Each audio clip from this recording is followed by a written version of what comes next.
Norma Macaulay is a single mum who lives in Glasgow with her 2 young sons. Well, I've got 2 boys, lovely boys, even if I say so myself. I've got Martin, who's 6, and I've got Cameron, who's 5. Since Cameron first started to talk, he has described life as a child on Barra, a remote island in Scotland's Outer Hebrides. I lived in the White House with my mum and dad and my 3 brothers and sisters. From the age of 2, Cameron has been telling his family the same story. As he's grown older, the story hasn't changed. It's just become more detailed. Norma could not understand how Cameron knew about Barra, let alone have such clear memories of life on the island. At first I just thought, oh, he's making things up. And then I was thinking, how does he know the name Barra? Why is it Barra where none of us have been or have any connection with? Barra lies off the western coast of Scotland, 220 miles from Glasgow. It can only be reached by a lengthy sea journey or an hour-long flight. It's a tiny, distant outpost of the British Isles and is home to just over 1,000 people. My favourite place in Barra was the beach, and I took my dog with me and I play with him and my brothers and sisters to play. He used to say, I'm a Barra boy, I'm a Barra boy. The planes was to land on the beach. He said there's like a small beach. He says, and like small planes and they land on the beach.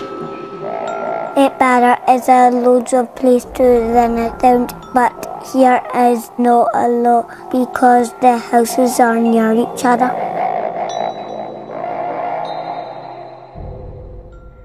I did one time say one of these days we will go up and see Barra, and then it's like, well, I'll show you where my house is and I'll show you round. Will we see your Barra dad?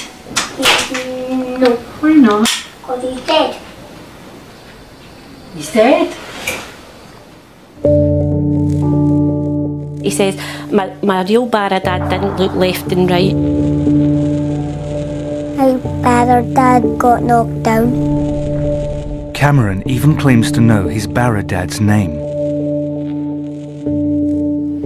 Shane Robertson. Shane Robertson? Yes. So who was Shane Robertson again? My Barra dad. My Barra dad. Was that fast? Is that the one that got knocked down? Friends and family have also been drawn into Cameron's story. Next-door neighbour Diane Miller has known Cameron since he was born, and her son Aaron has grown up with him. Hello. When they were about 2 was when Cameron started to speak about his Barra family. And my brothers and sisters and my friends. Well, you get friends in Barra too? My house in Barra and family in Barra, because Cameron was adamant he had this other family. What was his name? Shane Robertson. And he would tell you over and over again, so you know he wasn't just making it up there and then. And he got knocked over by a car. Cameron's uncle, Ian Watson, initially dismissed his nephew's stories as fantasy, but as time passed, they became harder to explain away. It's just the fact that he's just consistent in, you know, the things that he's saying and the story that he keeps coming up with. And over the 3 years, he's never wavered from it.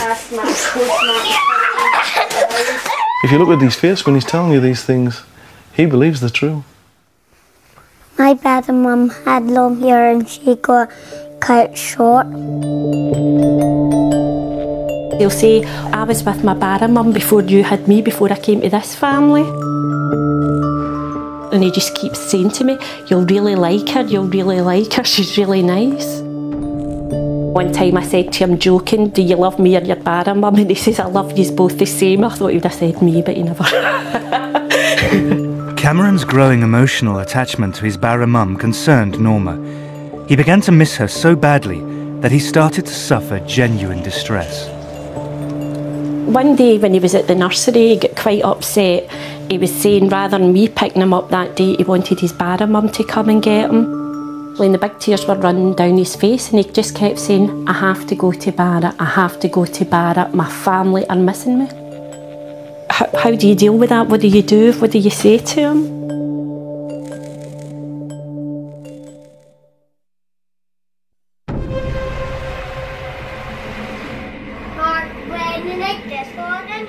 Ever since he could speak, Cameron has described a previous life, growing up on the remote island of Barra in the Outer Hebrides. Cameron is desperate to visit Barra, but Norma, his mum, wants to find out if there is a rational explanation for his unusual memories.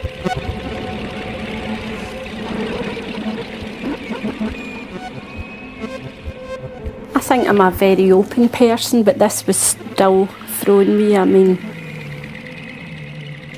I believe Cameron does know Barra. How he knows it, I don't know.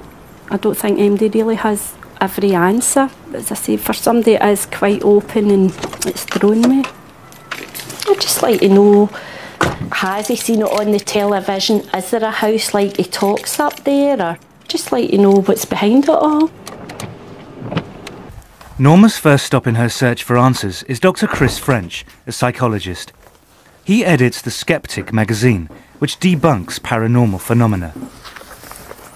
The hope is that he may have a rational explanation. You can get situations where I would bet my bottom dollar that what we're dealing with are false memories. I mean, kids have fantastic imaginations, as I'm sure you're aware. Obviously, these days, you know, we've got lots of TV programs, lots of TV channels, we've got the internet.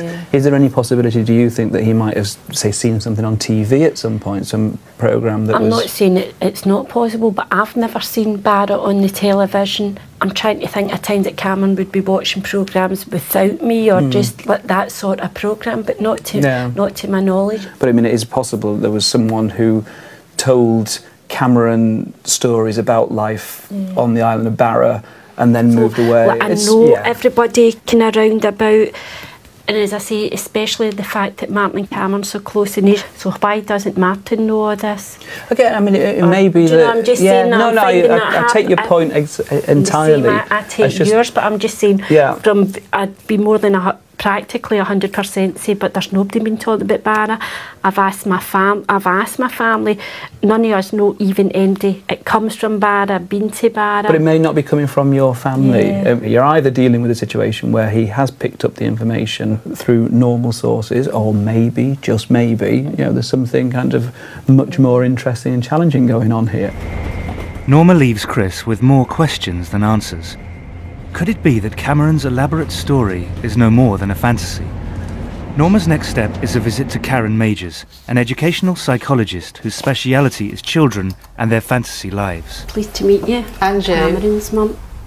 It's really interesting. Basically, how Cameron describes his world really seems to me quite different from how children with imaginary friends and imaginary worlds describe their experiences. He's saying it's real, and even very young children with imaginary friends will say they're only pretend, you know, or they'll call them my invisible friends. Children who have imaginary creations feel in control of those imaginary creations, so, you know, they can determine what's going to happen in that world, and it really feels like Cameron isn't able to direct what's going there at all. There is a consistent pattern, and Cameron's experiences don't really fit into that pattern, so I think it's about exploring other possible interpretations about how to understand Cameron's experience. Karen's conclusion reinforces Norma's belief that Cameron's descriptions of life on Barra are unusual.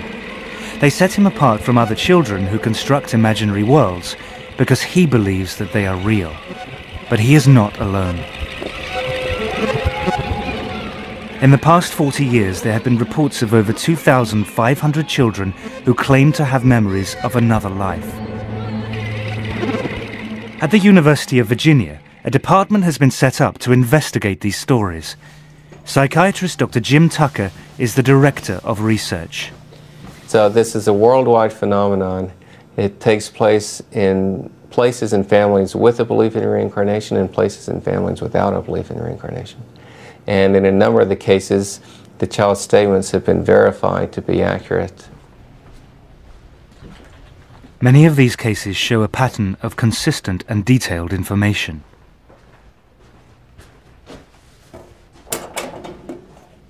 The children will usually start talking about these memories at a very early age, usually 2 or 3. Some of them talk about them matter-of-factly, but other children use great emotion in describing these things and will often long for the previous family. Jim records the child's memories and investigates whether there might be a connection to an actual person who has lived before. Many of the cases seem to defy simple, rational explanation. One of Dr. Tucker's most celebrated cases was a boy he investigated from the Midwest of America. This is a very interesting case of a boy who had memories of being his grandfather. And he said that God gives you a card to come back, and I guess this is a drawing of the card that he did. Gus Taylor is the child who drew that card. Since he was a toddler, he has believed that in a past life he was his own grandfather. Gus is now 10 years old. When he was about 1.5, I was changing his diaper on his changing table, and he all of a sudden just looked at me and said, "You know, when I was your age, I used to change your diaper." And I went, whoa, this is weird. Gus was named for his grandfather, and his full name is August. His grandfather had died the year before he was born, so he really didn't, he never got to know his grandfather. But he would insist that he was Grandpa Augie. If we were referring to Grandpa Augie, he would just say, "You mean me?" You know, he was just very adamant, like, we should know that he is Grandpa Augie. Where's me? There. There. Where's me again? See if you can find me somewhere else. Gus was 4 when Ron was given an old family album. To his parents' astonishment, Gus was able to point out his grandfather in an old school photograph. He also correctly identified this as the first car that his grandfather ever owned. He showed me a picture, and then I said, that was my first car. And then my dad was like, that's weird, because the car was Grandpa Augie's first car. So it was all scary. Kathy and Ron were intrigued by their son's ability to identify his grandfather in photos. But one day, Gus told them something that turned their intrigue to shock. Gus and I were chatting, and he started saying something about Grandpa Augie, which wasn't unusual. And I said to him, when you were Grandpa Augie, did you have any sisters or brothers? He said, well, I had a sister, but she died. And so that sort of caught my attention because, you know, we haven't had any deaths in the family. And he said, well, she died. And I just sort of looked at him and he said, yeah, she turned to a fish. She died, some bad guys. I just was flabbergasted. I really was just I was speechless because I just couldn't understand how he would know anything about that. Apparently what happened was his aunt was murdered and her body was dumped into the San Francisco Bay. There was no way he could know anything about her circumstances and how she died because it was never discussed and was barely discussed with me, with him and my family. To hear my son, who didn't know my father, didn't know his aunt who was murdered, speak about this, and because that's when I just went, there's something going on here that I just don't understand. For many in the West, reincarnation is an alien idea. Chris French believes that it's simply a comforting illusion, which helps some people avoid the difficult realities of death. On the one hand, you've got science that says, once you die, that's it, that's the end, nothing else. On the other hand, you've got a belief system that says you will survive, you will be reunited with your loved ones. In a sense, you do go on forever. You know, how much more appealing can you get? I mean, we all want that, we'd all want to believe that.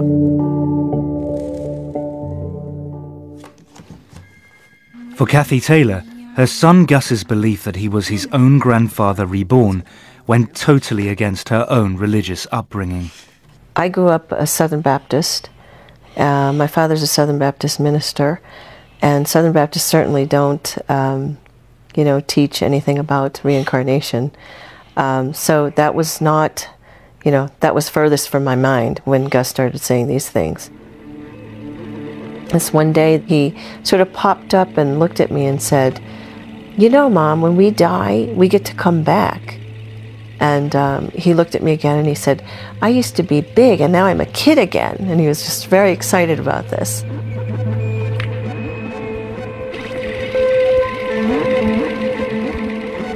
He said that God gave him a ticket. And, he also referred to a porthole, and that he came through a porthole, and that he used to be big and all of a sudden he's through this porthole and then he's a kid again.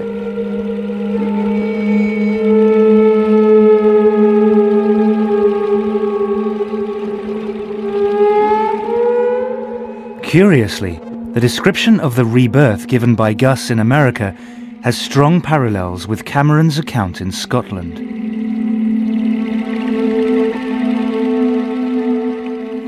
He talks about falling through from Barra to here. I asked him, "How did you get here?" And he just talks about, "I was in Barra and I fell through to you." And I'm saying, "What do you mean?" And he'll say, "No, it was just like a hole and I fell through," and that's all he says. It used to be Caitlin, and what was the other one? Megan. Megan. You're fancy Megan and Caitlin. You fancy everyone the whole way. Not done yet. Aaron and Cameron had been playing, and Aaron had mentioned how it's okay if you die because Cameron said you come back again as somebody else, so it didn't matter if you died. It has become clear to Norma that there are no easy answers to the questions thrown up by Cameron's memories. Cameron has asked persistently to be taken to Barra. Norma has finally decided to make that journey. We are going to go to Barra. I mean, it wasn't a decision that was made lightly. I've gave it an awful lot of thought, stood up to an awful lot of folk that were against me doing it, and I just hope I proved them that I was right to do what I've done. Come on. Perhaps the trip will provide an explanation for Cameron's memories, or put them to rest. You want to run now? I think I'm hoping that when Cameron goes, it gives them proof, or, I mean, they maybe go here and they'll say, "That's not Barra," so then that's fine, that's not Barra, end of story, that's the end of it. But I think it's reached a point, it's went too far. It's gone too far just to leave it now. At the University of Virginia, Dr. Jim Tucker has been speaking to Norma and following Cameron's case with interest. Well, Cameron's case certainly sounds like a very promising one. He's given the name of a place, which fortunately turns out to be a rather small place, and he's also given the name of a person. So with all the details that he's given, if we're able to verify a match, that would be quite intriguing. For Jim, to follow a case as it unfolds is a unique opportunity. He is flying from Virginia to Glasgow to join Norma and pursue the story in person. I mean, as it stands now, it's a very interesting story. If we're able to verify the statements, then it becomes more than that, because then it becomes evidence that he actually does have memories that have carried over from a previous life. This is Cameron. Hi, Cameron. Cameron, you saying hello? Hello. I'm Dr. Tucker. How are you? This is Dr. Hi, Tucker. Martin. What can you tell me about the house that you lived in? It was white. How many stories were there? Was it just one level, or was it more than one? One level. Yeah. Did you see your dad get knocked out by the car? Yeah. You remember his name? Yeah, what was his name? Fiona. Robertson. Shane Robertson. Do you remember what he looked like? He had spiky hair and he always wore shirts.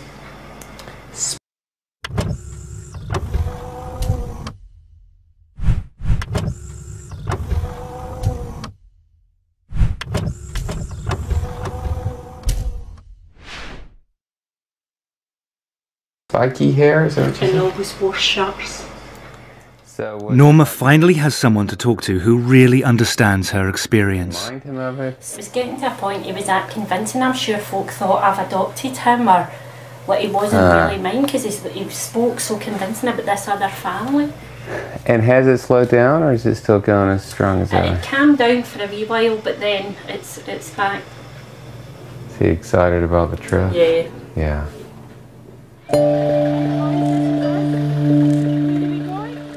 After 3 years of listening to Cameron's descriptions of life on a remote island, Norma and Martin are taking him on a journey of another lifetime. How's he going to react? What if he gets upset? What if we go and these things are there, how he's described? Cameron is finally going to visit the place that he calls home.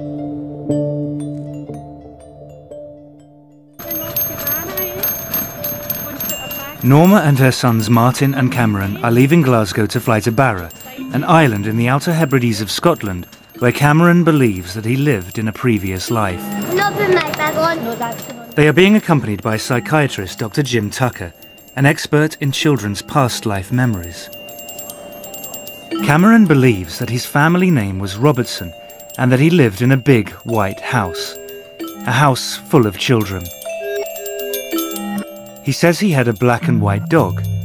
There was a view from the house to the sea, and that they could see planes land, not on a runway, but on the beach. Could any of these apparent memories correspond to reality? You know, there's a concern that if he really is having memories of a previous life, that taking him back to that place might be traumatic. But what usually is the case is actually the reverse, that seeing the old place kind of puts the memories in perspective so that the child is then able to let go of them more.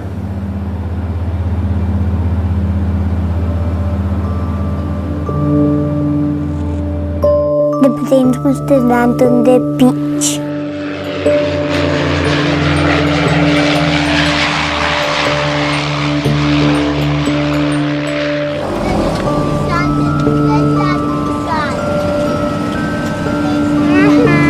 I told you it was true.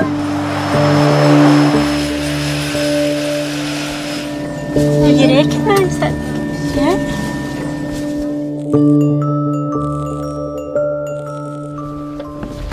You okay? Yeah, good boy.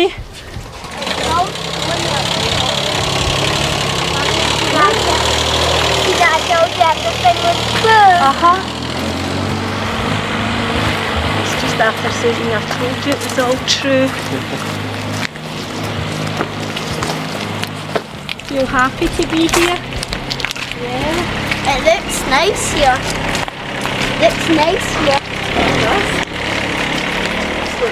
They go into the airport to collect their bags. I know that quite faint, but that one's he was saying he used to go over that bit over there, and when they used to see the rainbows, they used to try and jump up and get them.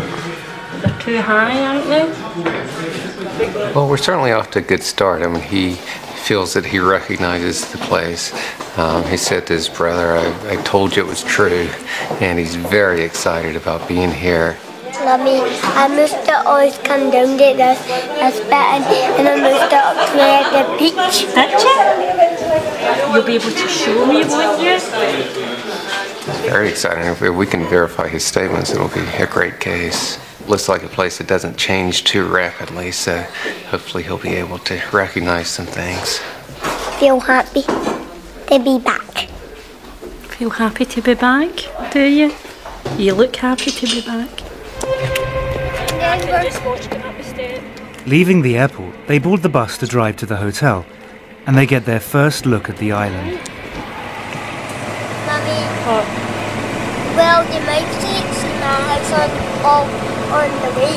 I know, we're trying to see if we can see it. You know what? I know the person who's upstairs, but... You know the person that lived there? But I can't remember. Oh, no. Oh, dear. Mummy, it's hard to get to that bit. Is it hard to get out there? Because then you'd have to try and swim back. Mummy, I recognise every single bit.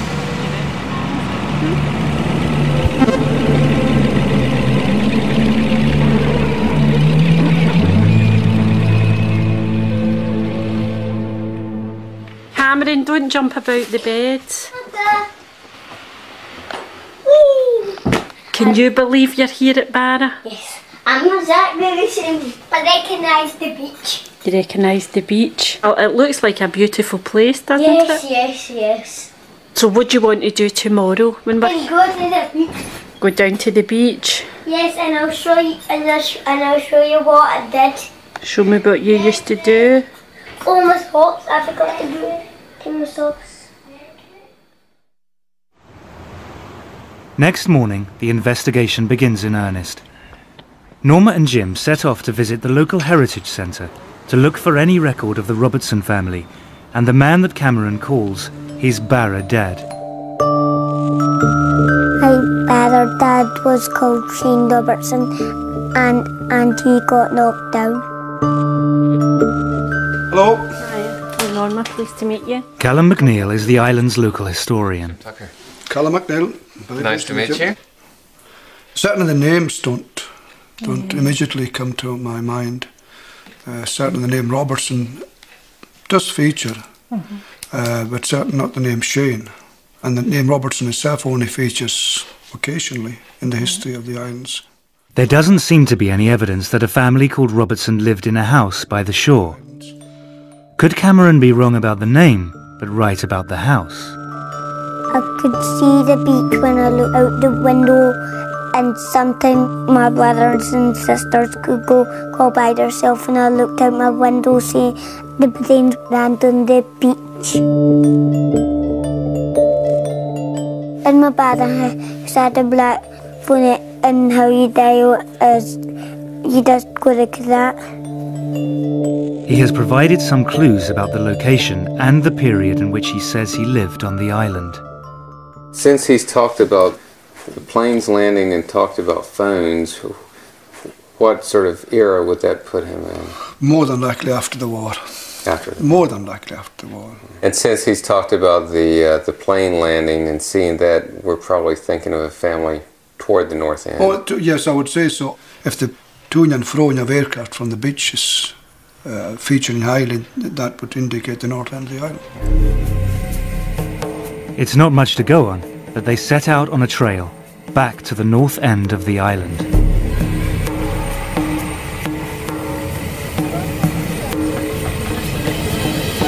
I thought he was fine, but I don't know about him. I was starting to feel anxious and saying, well, I hope he does recognise something for his sake and probably for my own, because I'm desperately looking for answers as well. Well, I think it's disappointing if a child goes to a place and doesn't recognize things. Often what happens is that by the time the child gets taken to the previous place, they're beginning to lose the memories anyway. Children seem to lose these memories by the age of 6 or 7. And this is the age where children are starting school and getting more fully wrapped up in this life. They have driven past many of the houses on the island, most of them white, some near the sea. But Cameron recognises none of them. Sometimes I say I wish I could get in his head just for 5 minutes to see what it feels like to him, because obviously to him it's real. My dad and mum had long hair and she got cut short.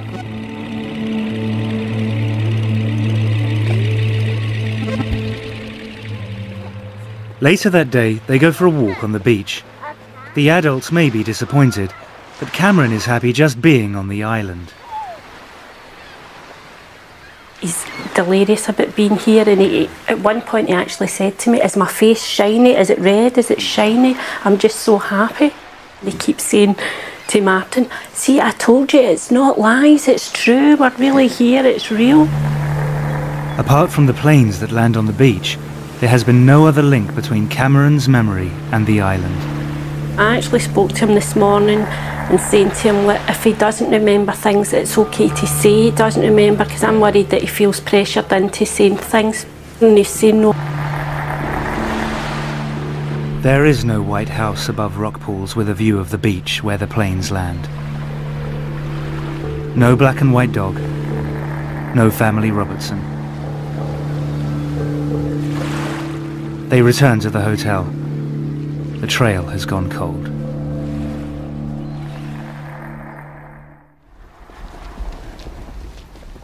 But next morning, they receive a phone call from Callum McNeil at the Heritage Centre. He wants to speak to them urgently. He has some new information. Phone call today informed me that there were people living with the name Robertson on the north end of the island. Right. In a house by the shore. It's a white house by the shore. Couldn't get much closer to the shore. Callum's records were only for properties owned by islanders, but the Robertsons were from the mainland. And when were they there? 60s, 70s, I believe. Yeah. So we know exactly which house it was. We'd be able to go see it. Sunderland.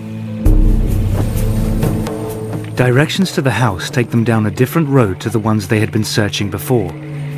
Jim and Norma don't tell Cameron where they're going. They don't want to influence his reaction or disappoint him. They follow a small coastal track. The house comes into view as they turn the final corner.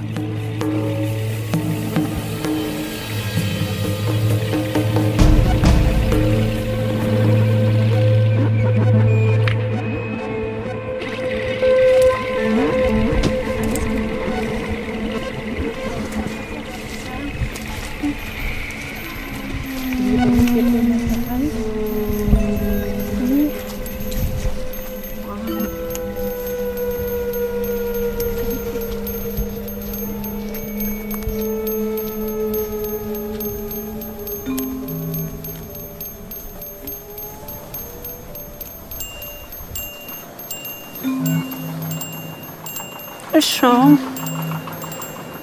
A wee bit. You alright? Is this your house?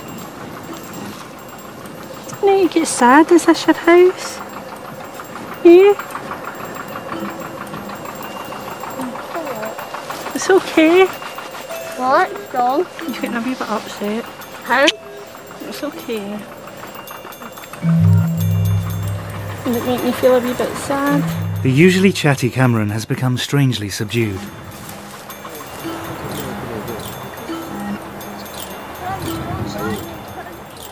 Just below the house, there are rock pools, and there is a gate to the beach. There's a gate round there. They said that was the secret way. They called it the secret way into the house. He's just saying he's excited, but he's sad as well. I think he's surprised and he's not sure how he's feeling. I'm not sure how I'm feeling either, to be honest.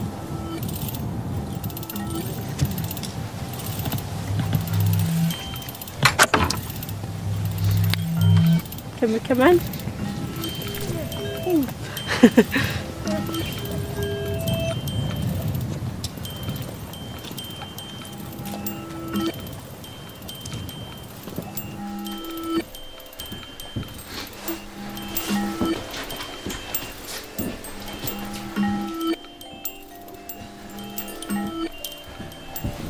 We've got a fire like that, haven't we?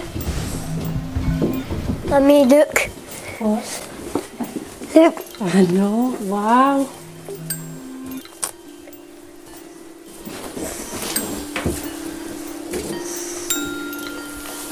You okay? Although much of the furniture and decor is recent, some of the features of the house, like the open fire, have remained unchanged for decades.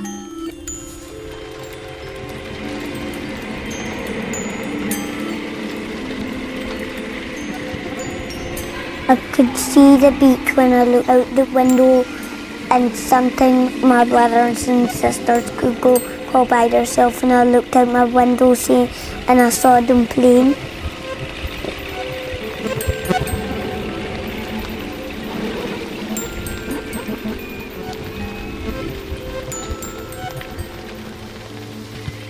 The girls were in this room? Yes. And the boys were in the other room? Yes.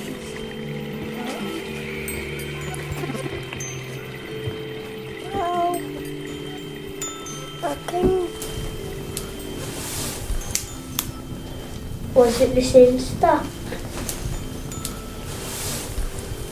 No. Did you just have the fire lit? Are you glad you came here to see it?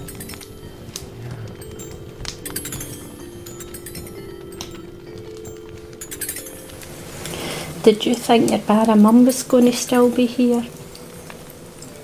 Eh? No.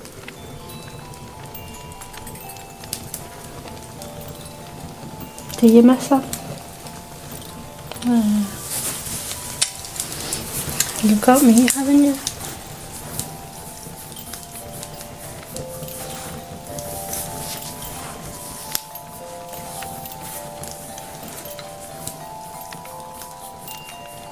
You about ready to go back home now?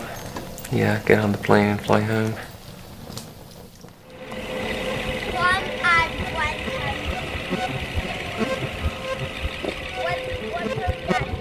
Well, it's been quite an interesting trip. I mean, we came here with a name and a description of a house, which was not very much to go on.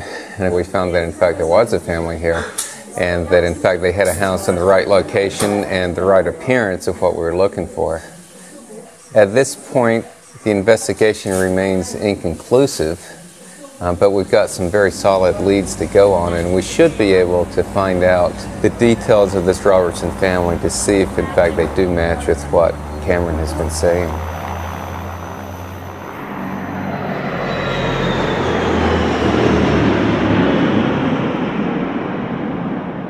Back in Glasgow, Norma has arranged a meeting with Ruth Borum, a genealogist who has investigated the Robertson family history for her.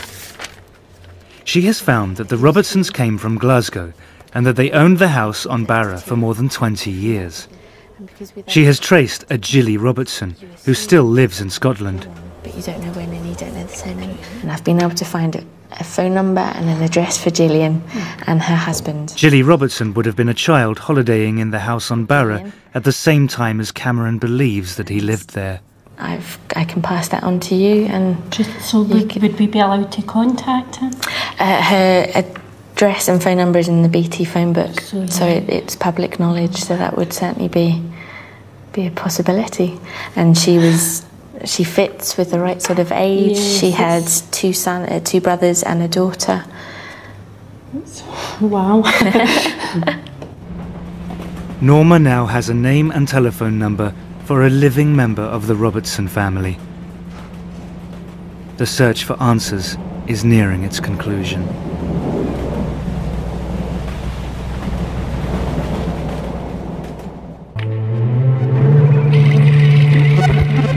This is the house that 5-year-old Cameron believes was his home in a past life.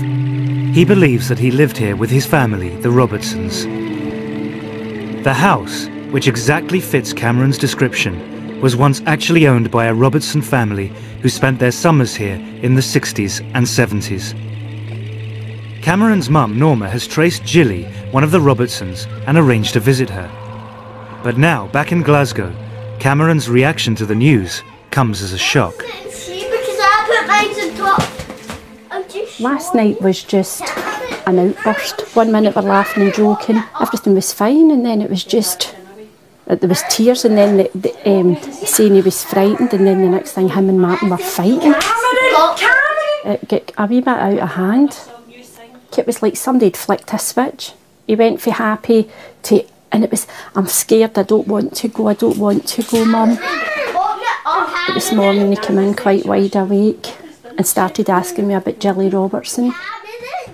And at one point I thought it was quite strange, he actually says, could Jilly be my sister if she was a wee girl at the house? And it's kind of, I think we've all been thrown a bit. Now he's asking, can he go? He wants to go and meet her. Hello. Hi there. Pleased to meet you, I'm Norma. Hello, Julie. Very nice to meet you. This is Cameron. And Martin, come on. This is Cameron's big brother, Martin. He's finding somebody that's possibly his sister. Is he thinking, oh, maybe I'll need to go back to that family? Because in Cameron's mind, the Robertsons were his Barra family. And I think that's what's frightened him. I mean, it's quite frightening. This is the house here, and down below the house, a lovely beach. Was that what it was like when you were in Barra? Yeah. But could you recognise it quite well when you went to see it? Although he was saying it had changed.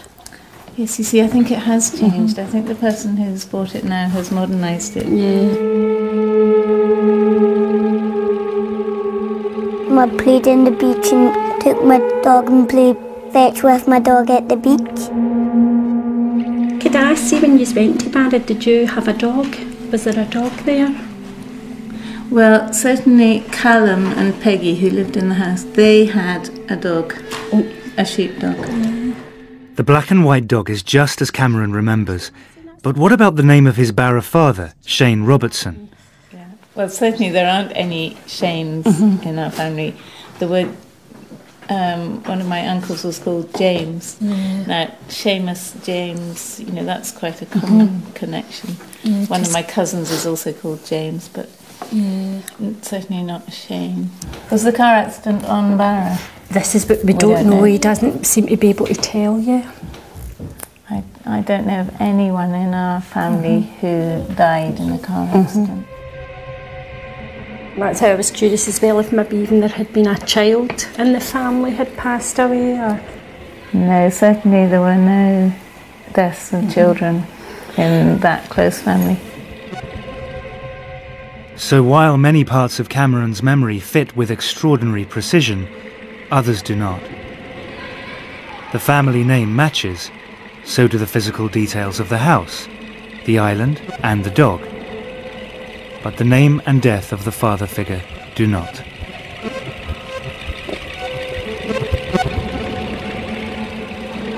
First I thought, I'm going to be disappointed if it doesn't make sense. And then there's a part of me, I think it would have been too freaky if everything was 100%. A lot of the things tie in and match up, seem to match up perfectly, where there's other things just don't fit in at all. But I look at it as, if I'm describing my past or trying to tell you things, there's things I would probably remember and tell you spot on, and there's other things, if my sister was telling the same story, it would be different. I just think there's been more things tied in than didn't. If these in fact were past life memories, then we have to look at the question of why some of them were correct and some weren't. Was this just a remarkable coincidence, or could it be something more? He could have had memories from more than one life, and they could have gotten mixed in together. There's just a lot that we don't know about it. And I don't think I realised myself how much it might affect me going into the house.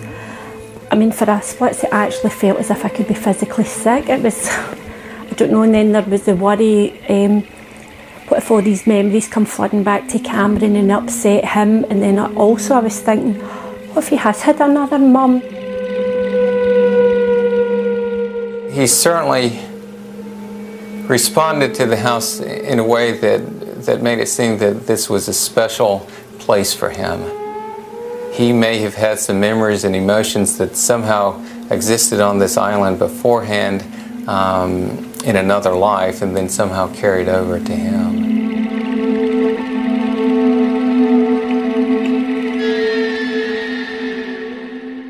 I personally think there's more to it than meets the eye, but there is some people, and everybody's allowed to make their own judgment, but I definitely think it's one of those things, there's something there. I can't tell you what exactly it is, but I think it's something we'll probably never know. In the end, There are no tidy answers. But one thing is clear. The persistent memories that Cameron once had of another life on a far-off island trouble him no longer. I think that since Cameron's been to Barnet and the fact that we've seen it for ourselves, it's as if it's put it to rest in his mind that he doesn't have to go on and prove it anymore. And he just seems so calm about it. Before it was, everything was hyper and jumping about, and where it's like, yes, I was at Barnet, I seen my house. It's just so calm now, it's quite unbelievable the change. And the new series of Extraordinary People continues next week with Derek, who can't see and has the IQ of a 4-year-old, but when he sits at a piano, he becomes a musical genius. That's next Monday at 9. Next tonight, Guys and Dolls.